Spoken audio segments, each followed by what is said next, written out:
Bharuch C division પોલીસે checking દરમિયાન ચોરીની એક્ટિવા સાથે એક આરોપીને ઝડપી પાડી વાહન ચોરીના 2 ગુનાનો ભેદ ઉકેલી રીઢા વાહન ચોર અને રિસીવરની અટકાયત કરી છે। ભરૂચ શહેર સી ડિવિઝન પોલીસ દ્વારા પ્રોએક્ટિવ પોલીસિંગના ભાગરૂપે જાડેશ્વર ચોકડી ખાતે વાહન ચેકિંગની કામગીરી હાથ ધરવામાં આવી હતી। આ દરમિયાન શંકાસ્પદ હાલતમાં એક્ટિવા મોપેડ સાથે પસાર થતા વસીમ ઇરફાનભાઈ મલિક નામના ઈસમને પોલીસે અટકાવ્યો હતો। પૂછપરછ દરમિયાન વાહન અંગે કોઈ આધારભૂત પુરાવા રજૂ ન કરી શકતા પોલીસે કાયદેસરની કાર્યવાહી કરી હતી।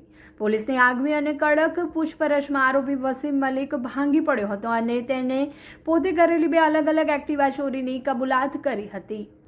આરોપીએ ગત તારીખ 27/6/2026ના રોજ સ્વામિનારાયણ મંદિરના ગેટ સામેથી અને તારીખ 19/6/2026ના રોજ JNFC બસ ડેપોની બાજુમાંથી એક્ટિવા ચોરી કર્યા હોવાનું જણાવ્યું હતું।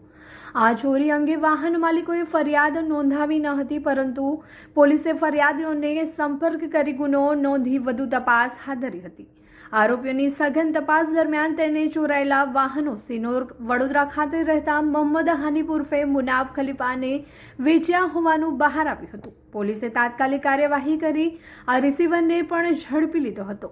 પોલીસની આ ત્વરિત કાર્યવાહીના કારણે ચોરાયેલા 2 એક્ટિવા મોપેડ જેની કુલ કિંમત ₹45,000 થાય છે તે મુદ્દામાલ સંપૂર્ણપણે રિકવરી કરવામાં આવ્યો છે।